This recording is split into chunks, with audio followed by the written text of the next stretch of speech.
한층 날카롭다, 한결 정확하다, 한편 세심하다. 밖에서 보는 내밀한 분석, 정치적 원의 시점.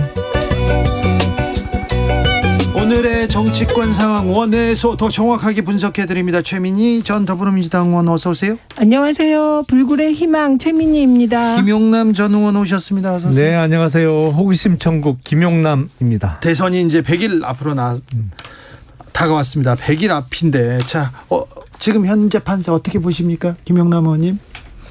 저는 박빙 속에 윤석열 후보의 다소 우세가 지배하는 거 아닌가 싶어요. 예. 그러니까 선거 100% 이긴다 이렇게 말하기는 어렵습니다만 어쨌든 박빙 우세 요약하면요. 최민희 의원님. 2주 전에는 그냥 압도적 우세였죠. 1주 전에는 또 조금 줄었죠. 예, 1주 전에 줄고 지금은 박빙 우세 윤석열 후보의. 네. 그런데 마지막 여론조사는 동률입니다. 그러니까 가장 최근 여론조사 동률이 나왔는데요. 그러니까 이게 추세로 보면 윤석열 후보 쪽에선 긴장해야 되고 이재명 후보 쪽에선 분발해야 되고 이런 거죠. 글쎄 컨벤션 효과가 줄어드는 것일 수도 있고 아니면 민주당 쪽의 지지층이 결집하는 걸 수도 있는데, 근데 기본적으로 그리고 우리나라 언론 기관들이 대선을 앞두고 처음부터 끝까지 이렇게 어느 한쪽이 완사이드하게 이기게 안 만드는 것 같아요. 언론에서요? 약간의 그런 요소도 있지 않나 싶어요. 그래서 재밌으라고요?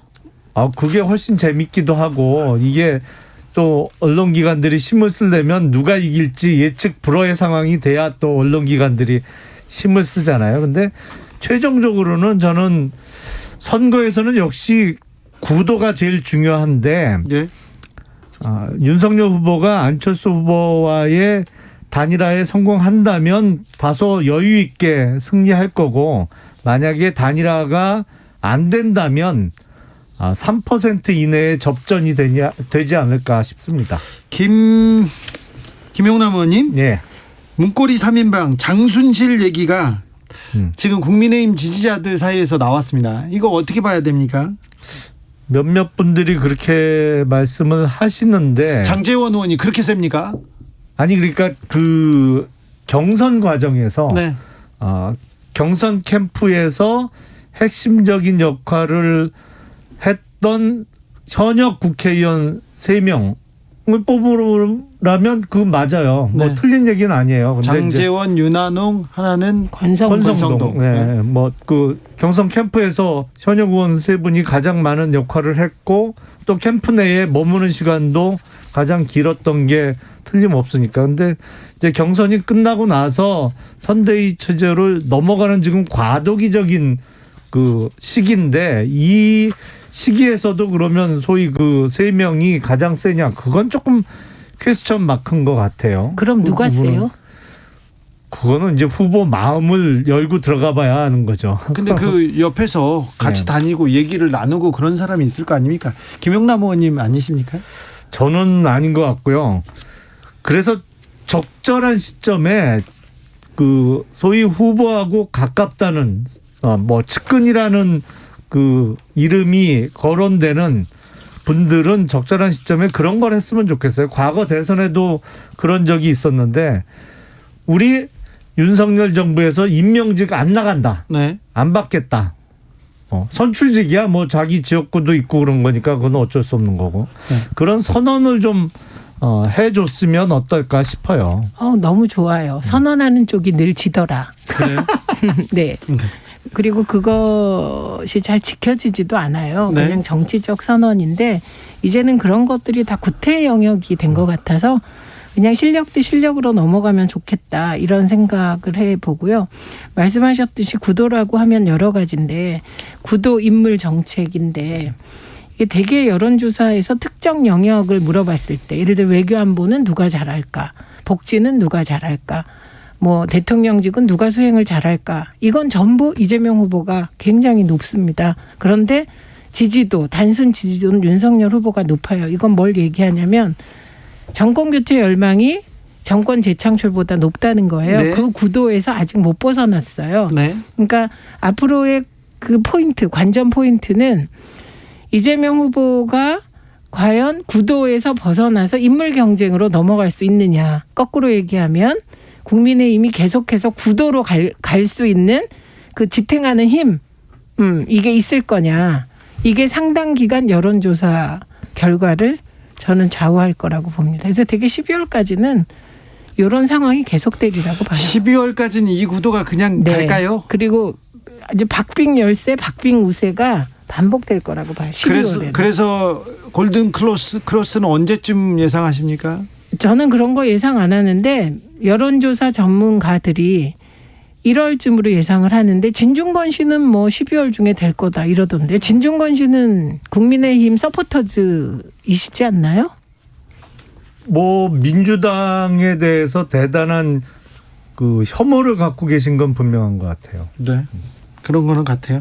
저기 김종인 비대위원장은 이제 어떻게 되는 겁니까? 당분간은 그 없이 뭐랄까요? 가는가? 김 빠지고 갑니까?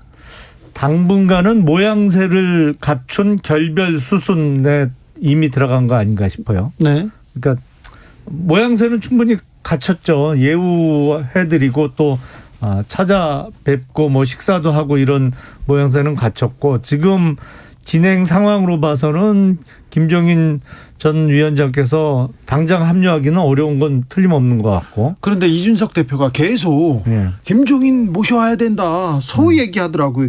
김종인은 돈 주고도 못 사는 소다. 지지율 떨어지면 결국 모시게 될 건데 빨리 프리미엄 주고 모셔와야 된다. 계속 얘기하더라고요. 그 이준석 대표가 무슨 생각을 하고 있는지가 대단히 의문스럽기 때문에. 어머. 그러게요. 저 집 콩가루 집안 같아요. 아니 요새 이준석 대표를 두고 다 캠프하고 좀 다른 생각이에요. 그 생각이 다르신가 봐. 그래도 공개적으로. 캠프를 떠나서요. 사실은 일련의 그 발언이나 이런 게 약간의 다른 그 노림수가 있는 것 같아요. 그렇죠. 또 그 이준석 대표가 일종의 그 어떤 대선을 위한 서포터로서의 역할에 그치지 않고 다른 역할을 하려고 하는 것 같아서 근데 거기 이제 김종인 위원장께서도 들어오시면 이게 후보가 각광을 받아야 되는데 선거를 앞두고 그 후보의 시간을 자꾸 다른 사람들이 나눠 갖는 그 형국이거든요. 지금 네네. 언론에서도 그래요. 네. 사실은 민주당에서는 이재명 후보가 거의 뉴스 시간의 대부분을 차지한다고 네. 하면 국민의힘 쪽은 지금 윤석열 후보가 일부 뭐 물론 포션은 제일 큽니다만 이준석 대표 나오고 김종인 전 위원장 나오고 김병준 위원장 나오고 자꾸 이렇게 나눠 갖는 형국이거든요. 네. 결코 바람직하지 않습니다. 민주당 선대위 메마드급이어서 잘 안 된다. 뒤뚱뒤뚱한다 얘기하다가 이재명으로 가고 분명히 이재명이 드라이브를 걸고 있는 건 보이는데 김영남 의원 말대로 지금 국민의힘은 이준석도 있고요. 김종인도 있고요. 윤석열 후보가 조금 가려집니다. 네, 우선 중요한 게 문고리 3인방 얘기가 나오는 것 자체가 국민의힘엔 굉장한 타격입니다. 그리고 그 과거에 박근혜 전 대통령의 문고리 3인방은 참모들이었어요. 젊은 참모들. 근데 지금의 문고리 3인방은 당내 중진들이거든요.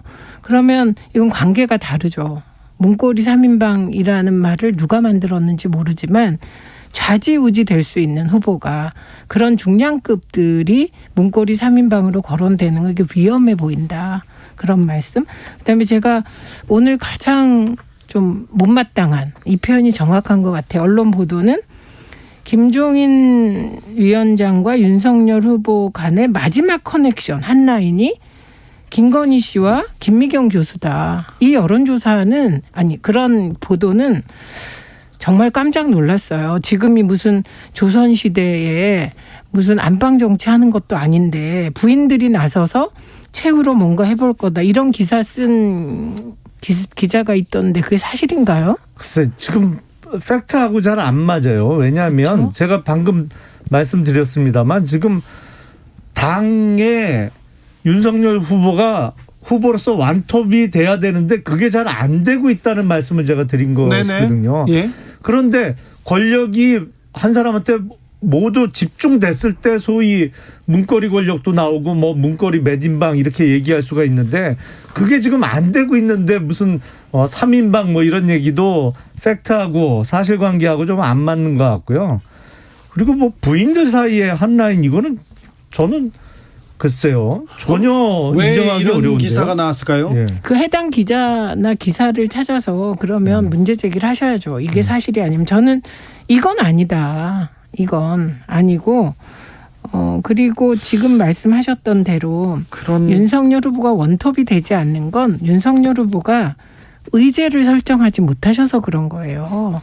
정치 지도자라 함은 2021년 나는 오늘 2022년 대선의 시대 정신을 뭐라고 생각한다 이러면서 의제를 설정해야 되는데 지금 의제 설정을 하기보다는 그냥 끌려가는 느낌이라서 생긴 일이라 보다 근본적인 고민이 필요할 것 같습니다.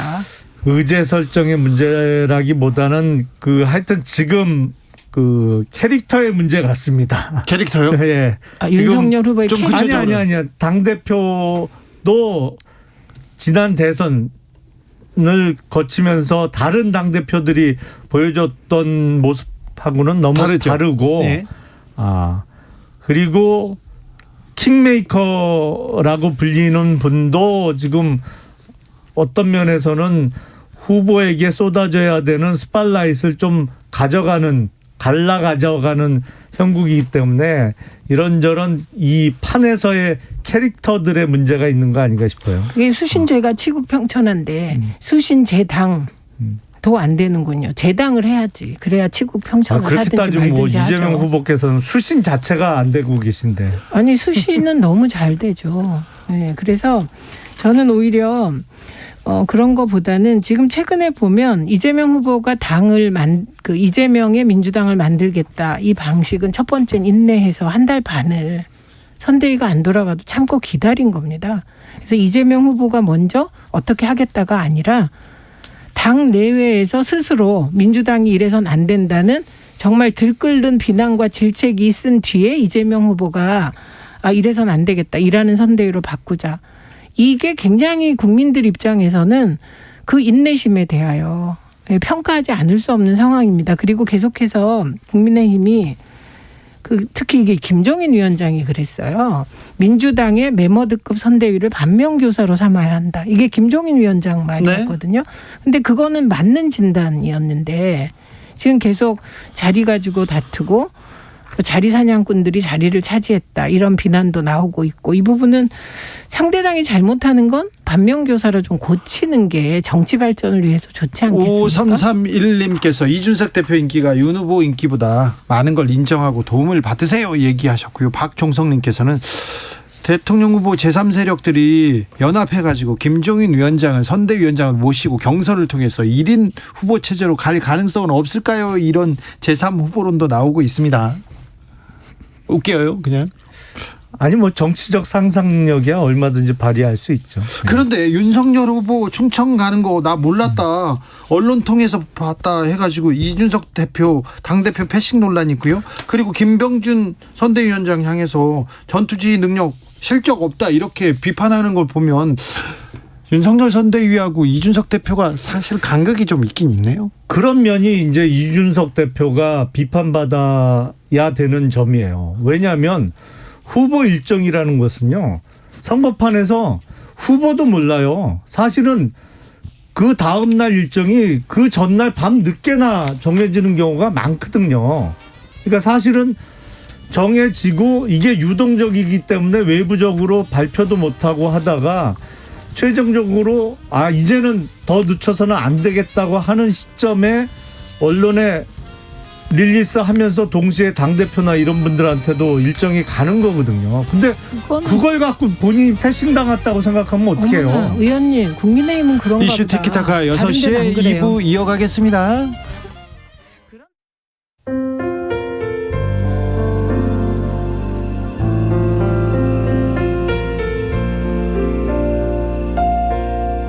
KBS 라디오 연중기획 희망충전 대한민국 458번째 이야기 안녕하세요. 아나운서 이현주입니다. 올해 초등학교에 입학한 게 기적처럼 느껴지는 기은이는 6년 전 부모님과 함께 차를 타고 가다가 교통사고를 당했습니다. 부모님도 다치셨지만 생사를 오갈 정도로 크게 다친 건 두 돌도 채 되지 않은 기은이였습니다. 두개골이 골절되면서 큰 수술을 받았는데요. 결국 몸의 왼쪽 기능이 마비되는 무서운 후유증이 남았습니다. 매일을 눈물로 지새우던 부모님은 기은이가 재활치료를 받으면서 호전되는 모습이 기뻤는데요. 한편으론 막막하기도 합니다. 만만치 않은 치료비에 어쩌면 치료를 중단해야 할지도 모르기 때문입니다. 부디 기은이가 지금처럼 꾸준히 재활치료를 받아서 당당히 세상 속에 나아갈 수 있도록 여러분이 기적을 보여주세요.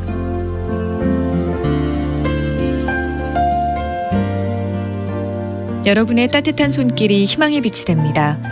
ARS 060-700-1580 060-700-1580 한 통화 3,000원으로 희망을 선물해 주세요. KBS 라디오 연중기획 희망충전 대한민국은 초록우산 어린이재단, 인탑스 주식회사 그리고 청취자 여러분과 함께합니다. ARS 060-700-1580 한 통화 3,000원입니다.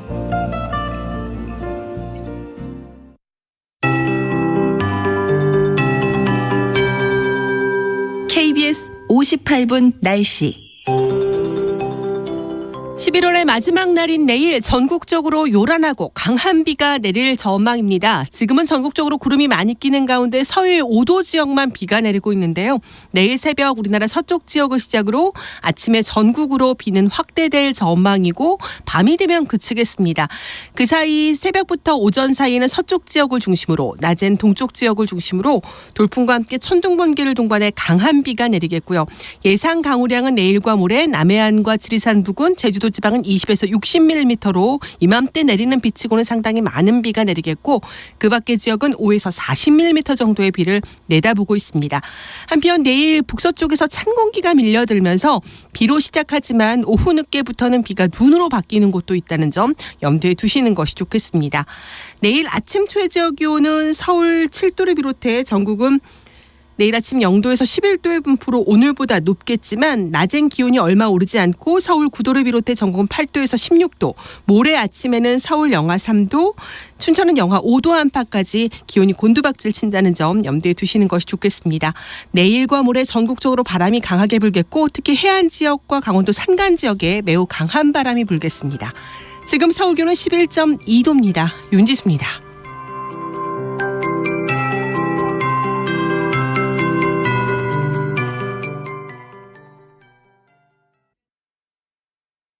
정성을 다하는 국민의 방송 KBS가 6시를 알려드립니다. AM 711kHz, FM 97.3MHz, KBS 1라디오입니다. HLKA.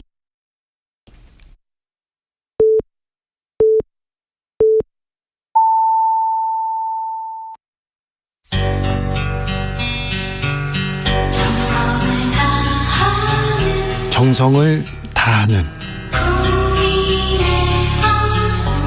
국민의 방송 KBS 주진우 라이브. 그냥 그렇다고요. 주진우 라이브 2부 시작했습니다. 지역에 따라 2부부터 함께 하시는 분들 계시죠? 어서 오십시오. 함께 해 주십시오. 라디오 정보센터 다녀오겠습니다. 정한나 씨. 방역당국이 최근 확진자 급증 등 유행 추세를 고려해 단계적 일상회복 2차 개편은 유보하고 4주간 현 수준을 유지한다고 오늘 밝혔습니다. 모든 확진자는 재택치료를 원칙으로 하고 재택치료가 불가능한 예외 경우만 의료기관에 입원하는 체계로 전환하기로 했습니다. 방역당국이 코로나19 예방접종 후 시간 경과에 따른 백신 효과 감소를 감안해 방역 패스의 유효기간을 6개월로 설정하기로 했습니다. 18세에서 49세 연령층에 대해서도 접종 완료일 5개월 후 추가 접종을 실시하기로 했습니다. 코로나19 확산세가 이어지는 가운데 교육부가 등교 수업 원칙을 유지하는 한편으로 청소년 백신 접종률을 끌어올리는 데 주력하기로 했습니다. 대장동 개발 로비 특혜 의혹 사건을 수사 중인 서울중앙지검이 오늘 곽상도 전 의원에게 특정 경제범죄 가중처벌법상 알선수재 혐의를 적용해 사전 구속영장을 청구했습니다. 코로나19의 새로운 변이인 오미크론으로 최악의 경우 내년 세계 경제 성장률이 0.4%포인트 이상 하락할 수 있다고 세계적 투자은행 골드만삭스가 전망했습니다. 지금까지 정보센터 뉴스였습니다. 이슈 티키타카 이어가겠습니다. 자, 국민의힘 선대위를 구성했는데 아무튼 이준석 대표부터 넘어가야 되겠습니다. 예, 우선 제가 몇 번을 얘기했던 것 같은데 민주당 원팀 문제가 불거졌을 때 그때 국민의힘에서 웃고 있었죠. 예, 막 웃고 그래서 제가 곧 국민의힘이 민주당의 오늘이 국민의힘의 미래다 이런 얘기를 했습니다. 여러 번 강조했어요. 그런데 사실은 민주당보다 국민의힘이 지금 훨씬 센 거예요. 네. 그 권력투쟁이. 왜냐하면 민주당은 어쨌든 경선 후보들은 전부 결합을 했고요. 예. 지금 뭐 또 왜 적극적으로 안 하냐 이런 비판을 받고 있는 것이지 결합을 안 하고 버티지는 않거든요. 그리고 그런데 뒤에서 다른 얘기하는 사람도 없습니다. 사람이 없어요. 홍준표 후보처럼. 예, 그런데 지금 국민의힘은 첫째 경선 후보들 중에 홍준표, 유승민 두 분이 아예 결합을 안 하고 있어요. 그다음에 김종인 위원장 가지고 저는 늘 말씀드렸는데 아니 왜 그 80대의 김종인 위원장에 그렇게 목을 매십니까? 김종인 위원장 없으면 안 됩니까? 이런 문제 제기를 했는데 그 건이 지금까지 오고 있고 흔히 김종인 퀴즈라고 평가하는 본인들의 의사와 상관없이 사람들이 평가하는 지금 이준석 대표가 앞장서서 김종인 위원장 복귀 혹은 김종인 위원장 모시기 매일 얘기해요. 그건 매일 얘기할 뿐만 아니라 현재 구성된 김병준 체제에 대해서 연일 비난을 하고 있거든요. 그러니까 이런 현상은 이게 민주당에서 이런 일이 벌어졌다. 그러면 언론에 끝났죠. 근데 뭐 어디서도 이렇게 안 쓰고 그냥 우아하게 써주시니까 너무 상황을 편안하게 보시는 게 아닌가 합니다. 이 심각한 상황이에요. 당대표가 후보 쪽을 디스하고 있는 거잖아요. 아니 전혀 편안하게 안 보고 있는데 누가 편안하게 보고 있나요? 김영남 의원은 심각하게 보고 그러니까 있네요. 의원님만 로얄티가 강하신 것 같아요. 네, 네. 맞습니다. 3123님께서 지금처럼 국힘 선대위가 한 목소리로 정리 안 되는 잡음 계속 있는 상황이면 김병준 선대위원장의 조직 관리 능력 가늠해 볼 수 있지 않을까, 그런 적절한 상황 같아 보입니다. 얘기합니다. 아직은 선대위 구성도 안 끝나고 지금 하고 있는 상황이니까요. 네. 어떤 그 관리라기보다는 지금 구성을 진행하고 있는 상황이라 아직 조직 관리 능력이나 이런 거에 대해서 어떤 문제를 제기하기는 어려운 것 같고. 그러네요. 선대위가 지금 아직 안 꾸려졌습니다. 예. 네. 근데 이제 어쨌든 후보 이외에 시선을 자꾸 자기 쪽으로 가져가려고 하는 사람들은 네. 이거 사실은 마이너스거든요. 마이너스죠. 이제 100일밖에 안 남았는데 후보가 계속 돋보여야 되는데 자꾸 언론이나 이런 그 관심을 자기 쪽으로 끌어당기는 사람들의 문제는 언젠가는 해결은 돼야 되는데 이게 쉽지는 않아 보여요. 언제 해결되는지 보죠. 김용남 의원님, 김종인 몫의 총괄 선대위원장 자리를 없애고 그 자리를 청년들과 사회적 약자목으로 대체하기로 했다, 이런 보도 있는데 이거는 맞습니까? 그거는 공식적으로는 아직 확인은 안 된 것 같고요. 각 선대위의 각 분야별로 청년 몫을 다 두기로 해서 지금 일부 임명이 돼가고 있고요. 그래서 지금 윤석열 후보 입장에서는 어쨌든 청년 정책, 청년의 참여 이쪽에 계속 방점을 두고 선대위 구성을 해나가고 있죠. 근데 질문이 있는데 그 청년 위원장을 왜 윤석열 후보가 직접 맡아요? 저는 그게 일단 청년이 아니시잖아요. 아니 공동으로 같이 하겠다는 것이죠. 아니 그래도 청년 위원장은 청년이 하는 게 맞지 않나? 이게 이런 신선한 파격의 근거는 뭡니까?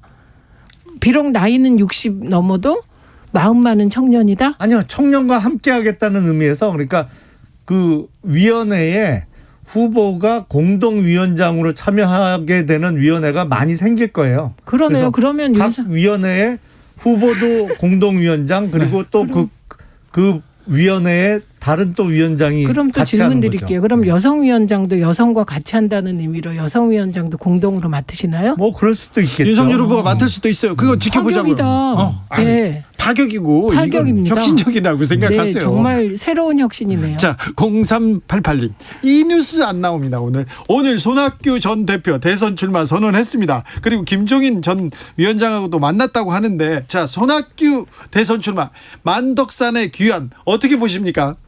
그냥 제가 그 뉴스 얼핏 보고 전화를 몇 통 받았어요. 네. 그리고는 뭐 출마 선언문 이런 게 있나 못 봐서 뭐라고 말씀을 못 드리겠네요. 그래요? 죄송합니다. 만덕산으로 다시 그런 뭐- 못 봤어요? 자, 김영남 의원님. 일단 그 무소속 출마자가 되시는 건가요? 그러면 네. 지금 소속 정당 없이 민생당 소속 어떻게 되나? 아니신가요? 그것도 좀 무소속이신가요? 헷갈리는데 당을 워낙 많이 옮기셔가지고. 지금 김용남 의원님의 논평은 네. 이게 약간 사심이 들어가 있을 수도 있어요. 왜냐하면 김용남 의원께서 손학규 대표랑 겨뤘다가 이기셨죠. 아니 저는 정말 궁금해서 여쭤본 거예요. 과거에 라이벌이셨어요. 그랬어요? 네, 그런데 대표급을 이기셨기 때문에 일약 스타가 되신 거예요. 알겠습니다. 손학규 20대 대선 출마 선언 제왕적 대통령제 폐지하겠다. 예, 알겠습니다. 자, 민주당으로 가보겠습니다. 네. 국민의힘 선대위 좀 지지부진하고 아직 못 그려지고 있습니다. 거기에 네. 김종인 변수, 이준석 변수가 계속 나와서 다시 국민들의 시선이 민주당을 향하고는 있는데, 민주당 선대위에 쇄신한 국민들이 좀 받아들이고 있습니까? 민주당의 목소리가 안 들려요 하는 사람들이 많습니다. 그 민주당의 목소리가 지금 들려야 될 이유가 있나요? 저는 네. 지금 민주당이 할 일은 딱 하나가 남아 있는 거예요. 12월 정기국회에서 입법을 얼마나 하느냐예요. 네. 그래서 민주당은 목소리를 낼 때가 아니고 개혁 입법에 전념할 때입니다. 예를 들면 부동산 불로소득 환수법. 이거는 국민의힘의 의원도 내셨거든요. 그런 법안 통과시키는 행동, 실천을 할 때고요.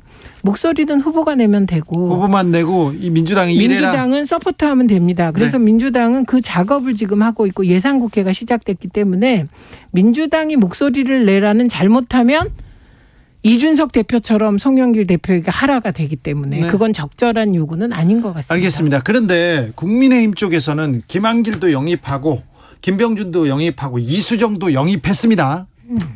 이 부분에 대해서는 어떻게 합니까? 어떻게 생각하십니까? 민주당도 영입하라. 뭐 아니, 김한길 민주당 대표는 이제 떠난 지가 오래되셨어요. 네. 2017년 대선 때는 안철수 후보 하셨고요. 예. 그랬기 때문에 떠난 지가 오래돼서 뭐 그냥 다른 데 있다가 다른 데 가신 거라 뭐 별 관심이 없는 것 같고, 그리고 민주당도 사실은 이분 저분을 접촉하고 준비 중에 있는 것으로 알고 있습니다. 이수정 교수 영입에 대해서는 어떻게 보세요? 이수정 교수가 국민의힘에 가셨나요?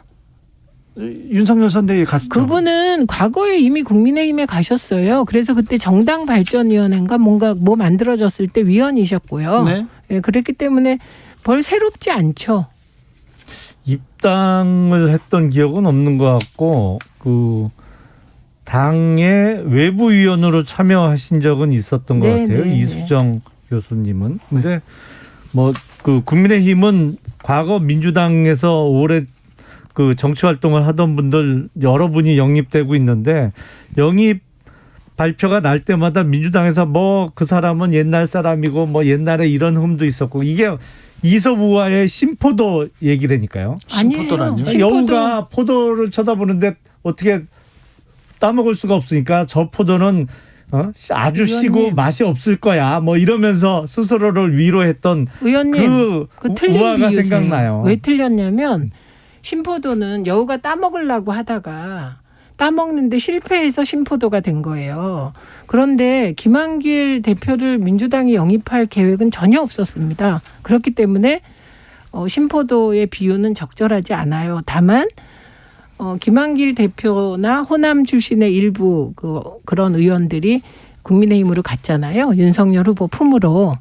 그런데 민주당에서는 그럼 박창달 의원이 민주당에 왔어요. 네. 근데 그것을 뭐 같은 거죠. 그리고 지금 진영 의원 같은 경우도 박근혜 최측근이다가 민주당으로 넘어와서 장관도 하시고 그러지 않았습니까? 네. 그러니까 그런 분들이 있는 거죠, 늘. 선거 때마다. 네, 선거 때마다 있는 거고. 그러면 박창달 의원이 넘어와서 이런 분석을 하시더라고요. 홍준표 의원 선대위에 네. 별로 사람이 없었다면서요. 그런데 박창달 의원이 주요 역할을 했다며요. 선대위원장인가 경북 뭔가. 선대위원장을 네, 했습니다. 그런데 그런 분이 민주당으로 넘어왔으니 홍준표 의원의 의중이 실린 게 아니냐 이런 얘기까지 하더라고요. 그런데 저는 솔직히 선거 때 이렇게 왔다 갔다 하는 분들의 제가 가치를 안 두기 때문에 양쪽 다 별로 평가를 안 하는 겁니다. 자, 허경영 국가혁명당 후보가 그런 얘기했어요. 이재명 후보 전국민 재난지원금 너무 적다.